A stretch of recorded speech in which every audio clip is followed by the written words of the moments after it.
میرے اعمال کی اصلاح کرم سے کر دے۔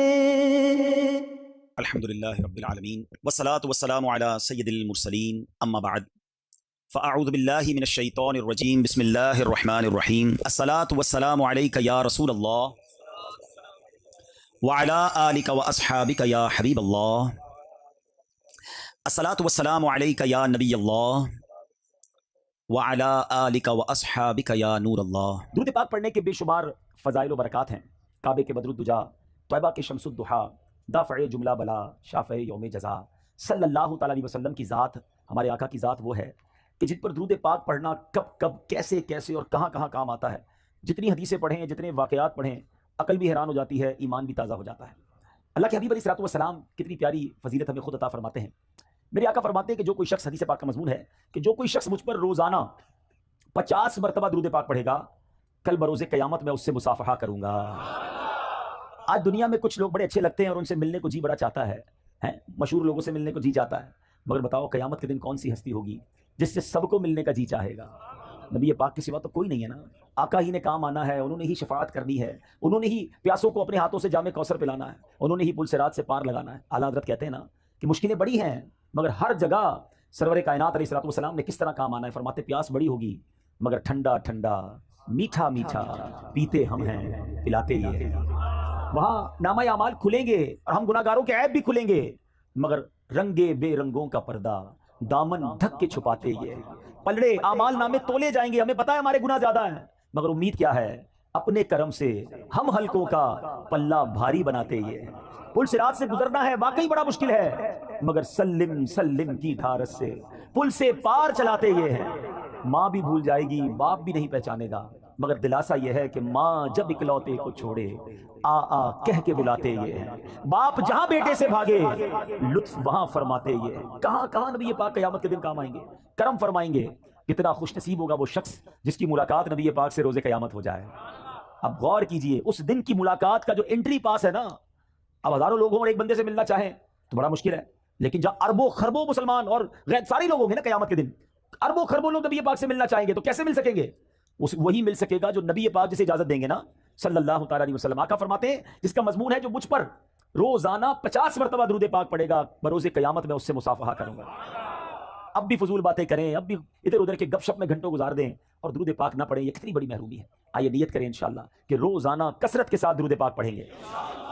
آئیے مل کر آواز بلند درود پاک پڑھ لیں۔ صلو علی الحبیب صلی اللہ تعالیٰ علی محمد صلی اللہ علیہ وسلم۔ شادی میں محفل کرنا، نعت خوانی کرنا، قرآن خوانی کرنا بہت اچھی بات ہے، بڑا اچھا طریقہ ہے، لیکن اس کو فارمیلٹی نہ بنا دیا جائے کہ جناب ہمارے پہلے 4 فنکشن ہوتے تھے اب 5 ہوں گے۔ ایک جو ہے وہ نعت خوانی ہو جائے گی جس میں اللہ رسول کی باتیں ہو جائیں گی، باقی سارے وہ کام بھی ہوں گے جو اللہ کو ناراض کرنے والے ہیں۔ یہ نہیں کرنا چاہیے۔ آپ ذرا خود سوچیں، شادی نعمت کتنی بڑی ہے، اور بیسیکلی شادی ہے کیا؟ شادی 2 نئے خاندان مل رہے ہیں، ایک نئی زندگی شروع ہو رہی ہے، ایک نئی بنیاد، ایک نئی عمارت بنائی جا رہی ہے۔ دنیا کا دستور ہے آپ کے علاقے میں کوئی عمارت بنے، سریا کمزور ڈال دیں، سیمنٹ بیکار ڈال دیں، کنکریٹ ڈالیں ہی نہ، بنیاد کمزور کر دیں، پھر عمارت بڑی اچھی بنا لیں، اس پہ پینٹ بھی اچھا کر دیں، کھڑکیاں بھی اچھی لگائیں، ٹائلیں بھی اچھی لگائیں، تو لوگ کیا کہیں گے؟ یہ بے وقوفی کر رہا ہے۔ پہلے بنیاد مضبوط کرتا، پھر اوپر خرچہ کرتا، اور تھوڑے عرصے بعد وہ عمارت دھڑام سے گر جاتی ہے۔ ہم نے کئی شادیوں کے بعد گھر برباد ہوتے دیکھے ہیں، ہم نے کئی بچیوں کو واپس گھر آتے دیکھا ہے، ہم نے روزانہ لڑائی جھگڑے ہوتے گھروں میں دیکھے۔ لوگ آ کر بتاتے ہیں کہ بڑی دھوم دھام سے کروڑوں لاکھوں روپے خرچ کر کے شادی کی، مگر آج بچے اپنے گھر میں خوش نہیں ہیں، اولاد نہیں ہو رہی ہے، بڑی بڑی نا اتفاقی ہے۔ اپنے دل پر ہاتھ رکھیے، میں آپ سب سے پوچھتا ہوں، افسوس یہ ہے، اتنی بڑی نعمت، اتنی بڑی خوشی، اس خوشی کا اندازہ اس سے پوچھیے کہ جس ماں باپ کے گھر میں بچیاں بیٹھی ہیں اور شادی نہیں ہو رہی ہے، جوان بیٹے ہیں مگر رشتے نہیں مل رہے، جیسے چاہیے ویسا رشتہ نہیں ہو رہا۔ یہ کتنی بڑی نعمت ہے، ان ماں باپ سے پوچھو، ان لڑکوں، ان بچوں اور بچیوں سے پوچھیں جو تمنا لیے بیٹھے شادی ہو مگر نہیں ہو رہی ہے۔ اس کا مطلب کیا ہوا کہ جس کی شادی ہو رہی ہے وہ بہت بڑا خوش نصیب ہے، جس گھر میں یہ شادی ہو رہی ہے وہ بڑے خوش نصیب ہے کہ اللہ نے اتنی بڑی نعمت دی۔ مگر عجب کہانی یہ ہے کہ وہ گھر جس میں سارا سال ڈانس نہیں ہوا تھا، جس میں پوری زندگی میں کبھی ناچ گانے، ڈھول تماشے، جوئے، بے حیائی کے کام نہیں ہوتے تھے، سارے گھر والے نمازی بھی ہوتے تھے، مگر ان کے گھر میں بھی وہ ہو رہا ہے کہ سر شرم سے جھک جاتا، اور ان کو بندہ کہے کہ حضرت یہ کیا ہو رہا ہے، یہ آپ اپنے گھر میں کیا کر رہے ہیں؟ جواب یہ ملتا ہے کیا کریں، بچوں کی خوشی کے لیے کرنا پڑتا ہے۔ مجھے بتائیے نا، بچوں کی خوشی کے لیے کیا اللہ کو ناراض کیا جاتا ہے؟ ایک نیا خاندان آپ بنانے جا رہے ہیں، اس کی بنیاد میں گناہ، حرام، اللہ کی ناراضی ڈالو گے تو کیا پھر آپ ایکسپیکٹ کریں گے؟ کیا ملے گا آپ کو؟ کیا رب کی رحمت نازل ہوگی؟ کیا گھر میں خوشیاں آئیں گی؟ اصل میں ہم پتہ غلطی کیا کر رہے ہیں، ہم چند رشتہ دار، چند دوستوں کو راضی کرنے کے لیے اپنا مستقبل برباد کر رہے ہوتے ہیں۔ کہ یار یہ کیا کہیں گے, یہ رسم بھی نہیں کی, یہ والا فنکشن بھی نہیں کیا, اتنے پیسے والے لوگ ہیں پھر بھی یہ کام نہیں کیا. نہیں میرے بیچ اسلامی بھائیوں, پیسہ اللہ نے اس لیے نہیں دیا کہ اسی پیسے سے اللہ کو ناراض کیا جائے. میں صاحب سے ملا, بڑے کمال کی شخصیت ہے, بہت پیسہ اللہ نے دیا ہے. کہتے ہیں میں جب بھی بچوں کی شادی کرتا ہوں نا, یہ الٹے سیدھے فنکشن پہ خرچ نہیں کرتا, پیسے بچاتا ہوں اور اپنے بچوں کی شادی کے ساتھ 12 غریب بچوں کی بھی شادیاں کرتا ہوں. کرو نا خرچ, اگر ایسے کرنا ہے تو. ضروری ہے کہ پیسہ دکھانے کے لیے اتنا پیسہ لٹایا جائے کہ پورے گاؤں میں نام بھی تو ہونا چاہیے نا کہ ہمارے گاؤں کی سب سے بڑی شادی تھی, فلاں قسم کی گاڑیاں آئیں, فلاں کتنے قسم کے کھانے تھے. ٹھیک ہے ہر کام ناجائز نہیں ہوتا, لیکن مجھے بتائیے کتنے ناجائز کام کرتے ہیں. نہ کریں ایسا. میں تمام نوجوانوں کو یہ درس دیتا ہوں, آپ اسٹینڈ لیا کرو. آپ نے اپنی بیوی کے ساتھ, اپنی فیملی کے ساتھ وقت گزارنا ہے. آپ کہو کہ نہیں جناب میری شادی میں حرام نہیں ہوگا, کیونکہ بعد میں پریشان میں نے ہونا ہے. اگر اللہ ہی ناراض ہو گیا تو میری اگلی نسلوں میں کیا ہوگا. ہم خود نوجوان اسٹینڈ لیں. ماں باپ بعض اوقات مجبور ہو جاتے ہیں کہ کیا کریں, جوان بیٹا مانتا نہیں ہے, بیٹی لڑتی ہے کہ مجھے یہ سارے کام کرنے ہیں. نہیں میرے بیچ اسلامی بھائیو, یہ لاجیکلی بھی ٹھیک نہیں ہے. میں آپ سے سوال پوچھتا ہوں, آپ کو کوئی شخص آئے اور آپ کے گھر میں بڑا سا تحفہ دے کر جائے, یا آپ قرضے میں ہو اور وہ کہے میں تمہارا قرضہ ادا کر دیتا ہوں, یا آپ کو نوکری چاہیے وہ آپ کو نوکری دلا دے, بتاؤ اس بندے کو ناراض کرو گے؟ یار اتنی مصیبت میں مجھے کام آیا, قرضہ دلا دیا, نوکری چاہیے تھی نوکری دلا دی, اتنا خوبصورت تحفہ مجھے دیا. دنیا میں جو ہمارے ساتھ احسان کرتا ہے ہم اس کو خوش کرتے ہیں, اور عجب کہانی یہ ہے کہ رب ہم پر اتنا بڑا احسان کرتا ہے اور ہم رب کو ناراض کرتے ہیں. یہ عقل میں بھی نہ آنے والی بات ہے. سچ بات یہ ہے کہ گھر میں اگر رب خوشی دینا, ہم صدقہ بڑھائیں, ہم سجدے بڑھائیں, ہم خیرات بڑھائیں, ہم دعائیں بڑھائیں کہ یا اللہ تیری رحمت سے تو نے یہ خوشی دی ہے, مالک اس میں اب برکت ڈال دینا, اے اللہ یہ خوشیاں باقی رکھنا, اے اللہ ان خوشیوں کو نظر نہ لگ جائے, اے اللہ زوال نعمت سے بچانا. ارے رب کی طرف سے عطا ہو تو ہمارے سجدے اور شکر بڑھنے چاہیے. مگر عجیب لوگ ہیں ہم کہ وہ عطائیں بڑھاتا ہے, ہم خطائیں بڑھاتے ہیں. وہ عطائیں بڑھاتا ہے, ہم اللہ کو ناراض کرنے والے کاموں میں لگ جاتے ہیں. تھوڑے پیسے ہوتے ہیں نا, کسی کے پاس غریب ہوتا ہے, تھوڑے گناہ ہوتے ہیں, کیونکہ گناہ کرنے کے لیے پیسے ہی نہیں ہوتے. روز دعا کرتا ہے یا اللہ مالدار کر دے, پیسے والا کر دے, اور اللہ نے اگر مال میں برکت ڈال دی اب کیا کرتا ہے, اور گناہ کرتا ہے. اب تو مزہ آیا, اب تو پیسے آئے, اب ارمان پورے کروں گا, اس لیے دیے تھے رب نے پیسے. ارے اللہ نے پیسے دیے تو تم صدقے بڑھاتے نا, غریبوں کی مدد کرتے, سجدے بڑھاتے. خدا را میرا پہلا درس یہی ہے, جس خاندان میں شادی ہو رہی ہے, میں آپ کا بھائی ہوں, میں آپ کا بھلا چاہتا ہوں, آپ کی آگے کی زندگی میں بھی آپ خوشحال رہے یہ چاہتا ہوں, اور خوشحال وہی رہے گا جس سے رب راضی ہے. مجھے جواب دیجئے, خوشیاں دینے والا کون ہے؟ جواب دو نا, کون خوشیاں دینے والا ہے؟ عزت دینے والا کون ہے؟ اولاد دینے والا کون ہے؟ برکت ڈالنے والا کون ہے؟ رزق میں فراوانی کرنے والا کون ہے؟ جب سب دینا اللہ نے ہے اور میں اللہ ہی کو ناراض کر رہا ہوں. کتنی بے وقوفی والی بات ہے. جس سے لینا ہے اسے ناراض کر رہے ہیں دوسروں کے لیے کہ ذرا خاندان میں نام بڑا ہو جائے, ذرا گاؤں میں ٹور بن جائے ہماری. نہ کیا کرو ایسا. جس سے رب راضی ہے اللہ اس سب کو راضی کر دے گا. آپ رب کو راضی کرنے کی فکر کیا کرو.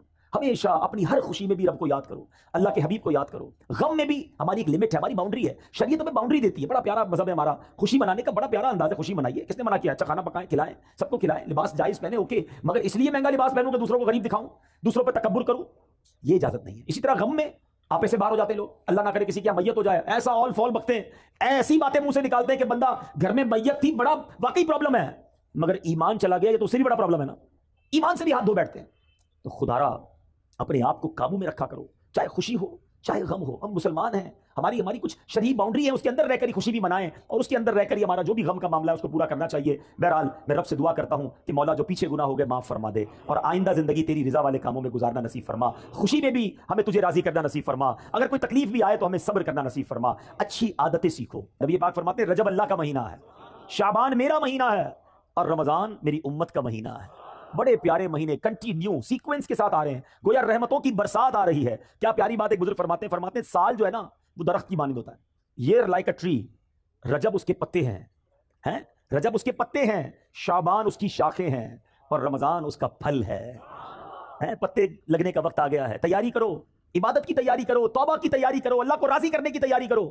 علامہ صفوری رحمۃ اللہ تعالی علیہ کا کتنا پیارا فرمان ہے, کہتے ہیں رجب بیج بونے کا مہینہ ہے. آپ تو یہاں گاؤں میں فصلیں وغیرہ ہوتی ہیں نا, کھیتی باڑی بھی جانتے ہوں گے. پہلے کیا کرتے ہیں, بیج ڈالتے ہیں, پھر پانی ڈالتے ہیں, کھاد وغیرہ ڈالتے ہیں, پھر انتظار کرتے ہیں کہ یا اللہ فصل اگ جائے. کیا پیاری مثال دی, فرمایا رجب بیج بونے کا مہینہ ہے, شعبان ان بیجوں پر پانی ڈالنے کا مہینہ ہے, اور رمضان فصل کاٹنے کا مہینہ ہے. فرماتے جو رجب میں عبادت کا بیج نہیں بوئے گا, شعبان میں ان بیجوں پر اپنے آنسوؤں سے آبیاری نہیں کرے گا, وہ رمضان میں رحمت کی فصل کیسے کاٹے گا؟ رجب کی پہلی رات آتی ہے نا, اس رات سبحان اللہ جو دعا مانگی جائے اللہ کی رحمت سے قبول کی جاتی ہے. اور رجب کے پہلے روزے کے بارے میں نبی پاک نے فرمایا رجب کا پہلا روزہ 3 سال کے گناہوں کا کفارہ ہے, دوسرا روزہ 2 سال کا کفارہ, تیسرا روزہ 1 سال کا کفارہ, اور ہر دن کا روزہ 1 ماہ کا کفارہ ہے. تو اتنا برکت والا مہینہ، اس کا مطلب کیا ہے؟ عبادت کے لیے تیار ہو جائیں، نفلی روزوں کے لیے تیار ہو جائیں، نمازوں میں سستی ہے تو اس کو دور کریں. اور یہ جو مہینہ گزر رہا ہے، اللہ اکبر، اس مہینے میں کتنی مبارک ہستی خلیفہ اول امیر المومنین سبحان اللہ حضرت ابوبکر صدیق رضی اللہ تعالیٰ عنہ کی نسبت اس مہینے کو ہے. اس سیدنا ابوبکر صدیق کے بارے میں چند باتیں عرض کر کے، کیونکہ بیان میں بہت لمبا چوڑا نہیں کر سکوں گا، دو تین باتیں کر کے انشاءاللہ اپنی گفتگو ختم کرتا ہوں. حضرت ابوبکر صدیق رضی اللہ تعالیٰ عنہ کی کیا شان تھی، کیونکہ عادتوں پر بات ہو رہی ہے، مینرز پر بات ہو رہی ہے، اخلاق کیسے ہونے چاہیے، کن بری باتوں سے بچنا ہے. صدیق اکبر رضی اللہ تعالیٰ عنہ ایک بار نبی پاک علیہ الصلوۃ والسلام نے کمال کی بات فرمائی. آقا فرماتے اچھی خصلتیں 360 ہیں، اچھی عادتیں 360 ہیں، اور اللہ تعالیٰ جب کسی سے بلائی کا ارادہ فرماتا ہے اس کی ذات میں ایک خصلت پیدا فرما دیتا ہے اور اسی کے سبب اسے جنت میں داخل کر دیتا ہے. یہ بہت بڑی بات ہے کہ اچھی عادتیں اندر ہوں، گناہوں سے بچے انسان. اب صدیق اکبر رضی اللہ تعالیٰ تو کمال ہے نا، سوال کیسا کر لیا، کہا حضور کیا کوئی ایسا بھی ہے جس کے پاس یہ ساری 360 خصلتیں ہوں، ایک خصلت جیسے ملے اللہ اسے جنت دے دیتا ہے؟ حضور کوئی ایسا بھی ہے کہ جس کے اندر یہ 360 خصلتیں موجود ہوں؟ نبی پاک فرماتے ہیں اے ابو بکر تمہارے اندر یہ ساری خصلتیں موجود ہیں. اللہ، ایسے ہی نہیں پیار کرتے ہم صدیق اکبر رضی اللہ تعالیٰ عنہ سے. نبی پاک کے ایسے خلیفہ، ایسے ساتھی ہیں کہ یار غار بھی تھے اور یار مزار بھی ہیں، آج بھی سنہری جالیوں میں نبی پاک کے ساتھ موجود ہیں. اب جس شخصیت کے بارے میں میرے آقا فرمائے کہ ابو بکر ساری 360 خصلتیں تمہارے اندر موجود ہیں، تو ان کے اخلاق تو اب زیادہ پڑھنے چاہیے نا کہ کیا ایسی خصلتیں ہیں. یا میں ایک اور بات ایڈ آن کر دوں، میرے بہت سارے اسلامی بھائی بیٹھے ہیں، دعوت اسلامی والے بھی بیٹھے ہیں، اور بھی نیک نمازی داڑھی والے امامے والے نظر آ رہے ہیں. نارملی ایک اور ہماری جناب معلومات کی کمی بتا رہا ہوں اور ہمارے عمل کی کمی بھی بتا رہا ہوں. آج کسی داڑھی امامے والے یا مذہبی حلیے والے سے کہو نا بھائی آپ سنتوں پر عمل کرتے ہیں، تو بالکل جناب میں سنتوں کا پیکر، چلتا پھرتا سنتوں کا پیکر. اچھا جناب ذرا سنتیں بتائیے کتنی ہیں؟ اب اس سے سنتیں بتانی ہے. امامہ پہننا سنت ہے، داڑھی سنت ہے، تیل لگانا سنت ہے، کنگا کرنا سنت ہے، سیدھے ہاتھ سے کھانا سنت ہے، بسم اللہ پڑھنا سنت ہے، سلام کرنا سنت ہے، مسکرانا سنت ہے، اور چپل سیدھے پاؤں پہ پہننا سنت ہے، کپڑا سیدھے ہاتھ سے پہننا سنت. اور بتائیے 10 12 15 اور بتائیے. That's it. ہمیں 15 17 20 سنتوں سے زیادہ سنتیں پتہ نہیں ہیں اور ہم کہتے ہیں میں سنتوں کا پیکر ہوں. جناب علماء نے اپنی کتابوں میں 400 سے زیادہ نبی پاک کی سنتیں لکھی ہیں. اور اب سنو میں بتاتا ہوں چند سنتیں، میں میری جو پوائنٹ ہے اس کو سمجھیے گا. ہم نے نبی پاک کے سراپے کی سنتیں تو جو نظر آتی ہیں وہ تو چلیں اپنا لی، بڑی اچھی بات ہے، مگر سچ بولنا بھی سنت ہے، وعدے پورے کرنا بھی سنت ہے، قرض وقت پر لوٹانا بھی سنت ہے، پڑوسی کا خیال رکھنا بھی سنت ہے، بچوں پر شفقت کرنا بھی سنت ہے، بڑوں کا ادب کرنا بھی سنت ہے، اپنی ازواج اپنی فیملی کے ساتھ نرمی کا برتاؤ کرنا بھی سنت ہے، اپنے غلام اور اپنے خادموں کی غلطی پر معاف کرنا بھی سنت ہے، بدلہ نہ لے کر جانی دشمنوں کو معاف کرنا بھی سنت ہے، ارے غریب آئے جو آئے اسے عطا فرمانا، سخاوت کرنا بھی سنت ہے، اپنے پیٹ پر پتھر باندھ کر اپنے صحابہ کو روٹی کھلانا بھی سنت ہے. ان سنتوں پر کون عمل کرے گا؟ داڑھی رکھ لی، امامہ پہن لی اور کاروبار میں جھوٹ بولتے ہیں. یہ صرف سراپے کی سنتیں اپنا کر ہم سمجھ رہے ہیں سنتوں کے پیکر ہو گئے. جس نے سنتیں سراپے کی سجائیں اس پر اب زیادہ ذمہ داری ہے کہ اب کردار کی سنتیں بھی اپنائے، ورنہ لوگ کہیں گے کہ دیکھو امامہ پہن کر داڑھی رکھ کر نمازیں بھی پڑھتا ہے اور یہ حرام کام کرتا ہے، سود کا کاروبار کرتا ہے، جھوٹ بولتا ہے، قرض واپس نہیں لوٹاتا ہے، گھر والے پریشان ہیں کہ بیوی پر ظلم کرتا ہے، ماں باپ کا ادب نہیں کرتا ہے، بچوں پر سختی کرتا ہے. کیا یہ نبی پاک کی سنتیں نہیں؟ تو خدا را اے میرے پیچھے اسلامی بھائیوں ہاتھ جوڑ کر اپنے بیٹھے اس لیے سمجھا رہا ہوں کہ یقیناً داڑھی رکھنا سنت ہے، یقیناً امامہ پہننا سنت ہے، سنت کا لباس ہم نے اپنایا. اب لوگ ہم میں نبی پاک کی جھلک دیکھنا چاہتے ہیں، کردار مصطفیٰ کی برکتیں دیکھنا چاہتے ہیں. تو سنتیں بہت ساری ہیں اور کردار کی سنتیں کون اپنائے گا؟ تو خدا را ضرور امامہ ہو، ضرور داڑھی ہو، ضرور نمازیں ہو، نماز کا نشان بھی ہو، مگر بات ہو تو سچ ہو. زبان سے انگارے نہ نکلیں، زبان سے تانے نہ نکلیں، زبان سے کانٹے نہ نکلیں کہ جو بات کرے اس کا دل چھلنی ہو جائے. ارے جو آپ سے بات کرے اس کو ایسے پھول ملے کہ دل مہک اٹھے، پیسے دے تو وقت پر واپس ملے، اسے کاروبار کرے تو سچی چیز ملے، اپنا نقصان برداشت کر لینا، کیونکہ اب داڑھی رکھی ہے تو ذمہ داری زیادہ ہے کہ میری وجہ سے کسی اور کو نقصان نہ ہو. آستینے چڑھا کر سنتوں کا لباس پہن کر بات کرنے والے سے کون محبت کرے گا؟ اور میں سچ بتاؤں دل جلتا ہے کہ اس طرح کے کردار کے جس کے اندر کردار کی خامیاں ہوتی ہیں وہ پھر نبی پاک کی سنتوں کے خلاف لوگ بات کرتے ہیں، مذہبی لوگوں کے خلاف بات کرتے ہیں کہ دیکھو مذہبی لوگ ایسے ہوتے ہیں. آپ میرے اپنے ہیں اس لیے میں دل کی بات کر رہا ہوں. صدیق اکبر کے اس واقعے سے پتہ چل رہا ہے کہ نبی پاک نے فرمایا 360 خصلتیں ہیں جو اچھی عادتیں ہیں. کہاں ہیں ہمارے اندر؟ اب آؤ میں بتاتا ہوں صدیق اکبر کے اندر کیسی کیسی عادتیں تھیں. آپ زمانہ جہلیت میں بھی، ابھی اسلام کہ نبی پاک نے اعلان نبوت ہی نہیں کیا تھا، اس دور میں بھی کبھی زندگی میں صدیق اکبر نے جھوٹ نہیں بولا. صدیق آپ کا لقب پہلے ہی صدیق مشہور تھا، ہر بات سچ کہتے تھے. آپ بھی اگر صدیق بننا چاہتے ہیں نا، سبحان اللہ، وہ مقام صدیقیت تو اور ہے، سچ بولنے والا. سبحان اللہ. حدیث پاک سناتا ہوں، نبی پاک علیہ السلام فرماتے ہیں کہ بندہ سچ بولتا رہتا ہے، حدیث پاک کا مضمون ہے، سچ بولتا رہتا ہے، سچ بولتا رہتا ہے، یہاں تک کہ اللہ کی بارگاہ میں صدیق لکھ دیا جاتا ہے، ہمیشہ سچ بولنے والا لکھ دیا جاتا ہے. اور بندہ جھوٹ بولتا رہتا ہے، جھوٹ بولتا رہتا ہے، جھوٹ بولتا رہتا ہے، یہاں تک کہ اللہ کی بارگاہ میں کذاب لکھ دیا جاتا ہے. اس سے بڑا بدنصیب کون ہے جو دنیا میں رہے اور اللہ کی بارگاہ میں کذاب لکھا ہوا ہو؟ بزرگ بیٹھے ہیں، پہلے کے دور میں لوگ کبھی کبھی جھوٹ بولتے تھے اور اب تو ایسا لگتا ہے کبھی کبھی سچ بولتے ہیں. بات بات پر جھوٹ. کدھر رہتے ہو؟ جھوٹ. کیا کرتے ہو؟ جھوٹ. کچھ اور ہی بتانا ہے نا. کیسے بتاؤں شادی وال میں رہتا ہوں، گاؤں میں رہتا ہوں، او بھائی میں تو فلاں بڑے شہر میں کوٹھی ہے میری تو بڑے بڑے کارخانے ہیں. پتہ چلا لگاتا ٹھیلا ہے بتاتا کارخانے ہیں. اپنے اسٹیٹس بتانا ہے نا. میں پلا پلا پوری دنیا گھوم کر آیا ہوں, گجرات سے باہر نکلا نہیں ہے, لیکن ذرا اپنا روب بھی تو جمانا ہے نا. کیوں جھوٹ بولنا ہے, کیوں لوگوں کو راضی کرنے کے لیے اللہ کو ناراض کرنا ہے. اچھا پھر ایک اور الگ کہانی ہے کہ جناب چٹکلے سنانے کے لیے, لطیفے جس کو کہتے ہیں ہنسانے کے لیے, کامیڈی کرنے کے لیے جھوٹ بولنا ہے. یاد رکھو حدیث پاک کا مضمون ہے کہ جو ہنستے ہنستے گناہ کرے گا قیامت کے دن روتے روتے جہنم میں ڈالا جائے گا. تم لوگوں کو راضی کرنے کے لیے جھوٹ بول رہے ہو, لوگوں کو راضی کرنے کے لیے, کامیڈی کرنے کے لیے, لوگوں کو خوش کرنے کے لیے اللہ کو ناراض کر رہے ہو. حدیث پاک کا مضمون ہے کہ جو ایک جھوٹ بولتا ہے بندہ, اس کے منہ سے اتنی بدبو نکلتی ہے کہ رحمت کا فرشتہ 1 میل دور چلا جاتا ہے. اتنے جھوٹ بولے. اب کوئی لوگ ملتے کہتے ہیں گھر میں برکت ہی نہیں ہے, بیماری دور نہیں ہوتی ہے, کاروبار میں برکت نہیں ہے, گھر میں لڑائی جھگڑے بہت ہیں, کدھر سے رحمت آئے گی؟ تم نے جھوٹ اتنے بولے کہ رحمت کے فرشتے سارے دور کر دیے. نہیں میرے بیٹے اسلامی بھائی, صدیق اکبر ہمارے سروں کے تاج, ہم ان کے غلام, ذکر تو بڑے شوق سے سنتے ہو, ان کی باتوں پر عمل کب کریں گے؟ آؤ آج نیت کریں, کچھ بھی ہو جائے ہم نے انشاءاللہ ہمیشہ سچ بولنا ہے. شیطان ڈالے گا دماغ میں کہ جناب تم سچ بولو گے تو تمہارا مال کیسے بکے گا, دوسرے لوگ جھوٹ بول کے بیچ دیں گے, دوسرے لوگ آگے بڑھ جائیں گے. ابے کسی کو نہیں دیکھنا ہے. یاد رکھو کونوا مع الصادقین, سچوں کے ساتھ ہو جاؤ. آپ سچے ہو جائیں انشاءاللہ رب کی رحمت آپ کے ساتھ ہو جائے گی. سچ بولنے سے کام بند نہیں ہوگا, اللہ اور عطا فرمائے گا, غیب کے خزانوں سے عطا فرمائے گا. صدیق اکبر رضی اللہ تعالیٰ عنہ کی باتیں تو اتنی ہیں سبحان اللہ کہ میں ساری رات ہی بیان کرتا رہوں. ایک اور بات کر کے اپنی گفتگو کو ختم کرتا ہوں, اور یہ بھی گاؤں گوٹھوں میں بہت زیادہ پائی جاتی ہے, اس لیے میں اس خصلت کو, اس عادت کو, یہ بھی سنت ہے, اور لیکن اس سنت پر عمل کرنے والے شاذ ملتے ہیں. صدیق اکبر رضی اللہ تعالیٰ کا ایک معمول تھا کہ مدینے کی جو بچیاں تھیں وہ خلیفہ بننے سے پہلے 3 سال تک ہر سال آپ کے پاس آتی, اور محلے کی بکریاں, اپنی بچیاں جو بکریاں لے کر آتی, تقریباً ہر دوسرے دن آتی تھی اور کہتی حضور ہماری بکریوں کو آپ دودھ دھو دیجیے. صدیق اکبر رضی اللہ تعالیٰ کو دودھ نکال کے دیتے. اب آپ بن گئے خلیفہ, امیر المومنین, ہیڈ آف اسٹیٹ. آج کے لفظ میں آپ تو اس مملکت کے ہیڈ تھے نا. اب ان بچیوں نے آ کر کہا کہ حضور پہلے تو آپ دودھ نکال دیتے تھے, اب تو آپ خلیفہ بن گئے ہیں, اب تو آپ دودھ نہیں نکالیں گے. آپ نے فرمایا کیوں نہیں, بکریاں لے آیا کرو, میں اب بھی تمہیں دودھ دھو دیا کروں گا. مدینے کی بچیاں بکریاں لاتی, صدیق اکبر رضی اللہ تعالیٰ خلیفہ بن چکے تھے, پھر بھی ان بچیوں کا دودھ دھویا کرتے تھے. حضرت عمر فاروق کے بارے میں آتا ہے, یہ کیسے لوگ تھے؟ کہتے کہ میں ایک بوڑھی عورت کے گھر پر بیچاری پریشان تھی, تو کبھی کبھی جا کر اس کے گھر کے کام کاج کر دیا کرتا, صفائی کر دیا کرتا, چیزوں کو ٹھیک کر دیا کرتا. ایک بار گیا تو بوڑھی عورت نے کہا کہ پہلے ہی سارا سب کام ہو گیا ہے, گھر صاف ستھرا تھا, ایوری تھنگ مینج. کون آیا تھا؟ پتہ نہیں کون آیا تھا, کوئی آیا تھا اور آ کے کر کے چلا گیا. اچھا دوسرے دن گئے, پھر گھر کا کام پہلے ہو گیا. تیسرے دن گئے, پھر گھر کا کام حضرت عمر سے پہلے ہو گیا, عمر فاروق رضی اللہ عنہ سے پہلے. کہتے کون ہے جو مجھ سے پہلے آ کر گھر کے سارے کام کر جاتا ہے؟ اب ایک رات حضرت عمر فاروق کہتے ہیں میں دن میں آ کر چھپ جاؤں گا. آپ آ کر شام کو چھپ گئے, دیکھا کہ خلیفۃ المسلمین امیر المومنین حضرت ابو بکر صدیق تشریف لائے. اس بوڑھی عورت کے گھر میں جھاڑو لگایا, اس کے کپڑے اور اس کے سارے کام کاج ٹھیک کیے, اور اس کے بعد تشریف لے گئے. کیا سیکھنے کو ملا؟ کہ خلیفہ بننے کے بعد بھی عاجزی کا پیکر ہے, انکساری کا پیکر ہے, ڈاؤن ٹو ارتھ ہیں. اور آج ہمارا کیا حال ہے؟ تھوڑے پیسے مل جائیں, تھوڑی نمبرداری مل جائے, کسی ملک کا ویزا لگ جائے, او ہو پھر تو ہمارا سٹائل ہی الگ ہے نا. پہلے محلے میں کوئی جانتا نہیں تھا, آج تھوڑا نام پاکستان میں مشہور ہو جائے پھر تو انداز ہی بدل جاتا ہے. بندہ مالدار ہو کر آج کل یہ ہو گیا غریب رشتہ دار کو پہچاننا چھوڑ دیتے ہیں کہ میں کیسے بتاؤں یہ میرا چاچا ہے, یہ بیچارہ پگڑ باندھنے والا, یہ دیہاتی آدمی, میں کسی کو کہوں گا میرا ابا ہے, میرا چاچا ہے, تو لوگ مذاق اڑائیں گے. استغفر اللہ. یہ سیکھا ہم نے, یہ اسلام کی تعلیمات ہے. یقین کرو میرے بیچ اسلامی بھائیوں, تکبر ایسا گناہ ہے, اللہ کو اتنا ناپسند ہے کہ روایتوں کا مضمون ہے کہ متکبر کو قیامت کے دن چوٹیوں کی شکل میں لایا جائے گا, اور لوگ مسل مسل کر اس کے اوپر سے گزر رہے ہوں گے.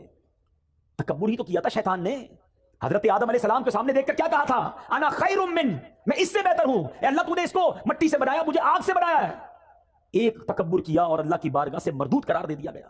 آج یہاں روز تکبر کرتے لوگ, کہتے ہیں یہ گاؤں کے لوگ ہیں, یہ غریب لوگ ہیں, میں پیسے والا, میں وڈیرا, میں چودھری, میں نمبردار, میرے پاس بڑی گاڑیاں, میری بڑی کوٹھی, میرے ملازم ہیں. ٹھیک ہے, پہلے زمانے میں بھی غریب تھا, ان کے ساتھ چارپائی پہ بیٹھ کر چائے پی لیتا تھا, اب میرا اسٹیٹس نہیں ہے. خلیفۃ المسلمین ہے اور بچیوں کی بکریوں کا دودھ دھو رہے ہیں. اگر عروج پانا ہے نا اللہ کی بارگاہ میں, تو یاد رکھنا کہ دانا خاک میں مل کر گلے گلزار ہوتا ہے. کبھی تکبر نہ کرنا, کیونکہ اللہ تبارک و تعالیٰ جب چاہے تمہارا یہ مال واپس لے لے گا, جب چاہے یہ عزت واپس لے سکتا ہے. ان اللہ علی کل شیء قدیر وتعز من تشاء وتذل من تشاء, وہ جسے چاہے عزت دے, جسے چاہے ذلیل فرمائے. تو میرے بیچ اسلامی بھائیو سیکھو کہ ہم نے کبھی تکبر نہیں کرنا ہے. اگر مال دیا اللہ نے دیا ہے, ہمیں اور جھک جانا ہے. کہتے ہیں نا وہ درخت جھکا ہوا ہوتا ہے جس میں پھل لگے ہوئے ہوتے ہیں, تو جھک کر رہیے, عاجزی کا پیکر رہیے. سیکھیے اپنے بزرگوں سے, اپنے اسلاف سے, کہ وہ کتنا بھی بڑا مرتبہ ہو جاتا تھا عاجزی کا پیکر رہتے تھے. آج ہاتھ ملانا پسند نہیں کرتے. ایک اور بات بتا دوں, یہ جو غریب رشتہ دار ہے نا, جی ہاں رشتہ دار ہماری اصل ہیں, کبھی انہیں مت بھولنا, ان کا بڑا مرتبہ ہے. عام مسلمان کو صدقہ دو تو ایک ثواب ہے. حدیث کا مضمون ہے اگر کوئی اپنے رشتہ دار کو صدقہ دے اس کو ڈبل ثواب ملتا ہے. ایک صدقے کا ثواب, ایک رشتہ داری نبھانے کا ثواب. لیکن دنیا کے ساتھ بڑے اچھے رشتہ داروں کو بھولے ہوئے ہیں. اور ایک اور بات بتا دوں, بے شک انٹرنیٹ پر 5000 دوست بن گئے ہیں, کئی گروپس کے فالوورز بن گئے ہیں, آپ کے بہت سارے لائکس بڑھ گئے ہیں, سارا دن انہی کے ساتھ لگے ہوئے ہیں. نہ ماں کے لیے ٹائم, نہ والد کے لیے ٹائم, نہ رشتہ دار, نہ چاچا, نہ ماموں ہیں. جب بیمار پڑو گے نا بستر پر تو وہ 5000 فرینڈز جو انٹرنیٹ پہ بنائے کوئی بھی بستر کے کنارے کھڑا نہیں ہوگا. وہی بھائی، وہی بہن، وہی ماموں، وہی چاچا، یہی لوگ کام آئیں گے. مرنے کے بعد بھی انہوں نے ہمیں یاد کرنا ہے. خدارا ان کی قدر کرو اور کبھی ان کا دل نہ توڑو. اور پھر عاجزی کا پیکر بن کر رہیں. جو تکبر کرتا ہے وہ برباد کر دیا جاتا ہے. آخری حدیث سنا دیتا ہوں. کتنی بری بلا ہے تکبر کہ جس کے دل میں رائی کے دانے کے برابر تکبر ہوگا. نبی پاک فرماتے ہیں جس کا مضمون ہے رائی کا دانہ ہوتا کتنا ہے؟ اتنا سا. سمجھایا کیسے پیارے انداز. اتنا بھی تکبر ہوگا وہ جنت میں داخل نہیں ہوگا. جنت میں جانا ہے نا تو دل کو تکبر سے پاک کر لیں. ہمیشہ سب کو عزت دیں، سب کو پیار دیں. بلکہ میں آپ کو ایک مشورہ دیتا ہوں. جب آپ دیکھیں نا کوئی بیچارہ غریب سے کپڑوں میں ہے یا ایسا ہے جس کو لگتا ہے یہ بہت بیچارہ پریشان ہے، اس کو کوئی عزت نہیں دے رہا ہوگا، آگے بڑھ کے آپ اسے سینے لگا لیا کرو.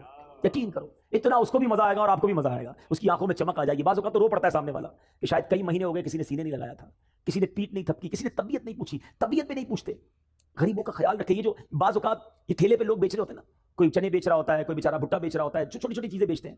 اللہ نے اگر آپ کو دیا ہے نا، یہ اچھے لوگ ہیں، یہ مانگ نہیں رہے، یہ مزدوری کر کے پھل بیچ کر کام کر رہے ہیں. کبھی آپ دیکھیں کوئی سفید داڑھی والا، یار میرے والد کی جگہ ہے، کوئی بڑا بزرگ، کوئی ایسا شخص آپ کو بڑا نظر آئے نا، اپنی گاڑی اپنی اسکوٹر روکیں، اسے تھوڑے چنے خرید لیں.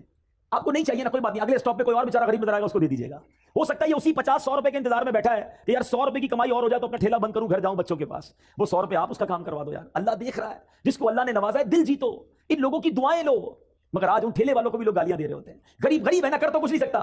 غریب بیچارہ کوئی سگنل پہ آ گیا، اس کو برا بھلا کہہ کے چلے جائیں گے. اس طرح نہ کیا کریں. کبھی بھی کسی کی ہائے نہ لیں، دعائیں لیں. آپ کو لوگ دعائیں دیں گے، آپ ترقی کریں گے، آپ کی مشکلیں آسان ہو جائیں گی. تو بہرحال آج اس مختصر سے بیان میں، ورنہ باتیں تو بہت ساری ہیں. صدیق اکبر رضی اللہ تعالیٰ عنہ کو اللہ نے کیسی خصلتوں سے، کیسی عادتوں سے نوازا تھا. اور سب سے بڑی عادت، سب سے بڑی خصلت، بلکہ آپ کی زندگی کا اگر میں کہوں سینٹرل پوائنٹ کیا تھا، وہ نبی پاک پر ایسے فدا تھے، ایسے عاشق تھے. اگر سیکھنا ہو عشق رسول کسے کہتے ہیں، نبی پاک پر اپنا سب کچھ فدا کیسے کرتے ہیں، تو وہ صدیق اکبر رضی اللہ تعالیٰ عنہ سے سیکھنے کو ملتا ہے. اللہ ان کے صدقے ہمیں بھی عاشق رسول بنا دے. نبی پاک پر اپنا تن من دھن سب قربان کرنے کا جذبہ عطا فرمائے. الحمدللہ دعوت اسلامی کے مدنی ماحول میں ایسی پیاری باتیں سیکھی اور سکھائی جاتی ہیں. آپ بھی اس مدنی ماحول سے وابستہ رہیے، اجتماعات میں آتے رہیے، مدنی قافلوں میں سفر کیجیے. انشاءاللہ ہمارے اندر بھی عاجزی آ جائے گی، ہم بھی سچے ہو جائیں گے، ہم بھی کردار کی سنتوں پر عمل کرنے والے بن جائیں گے. آمین بجاہ النبی الامین صلی اللہ تعالی علیہ وسلم. میرے اعمال کی اصلاح کرم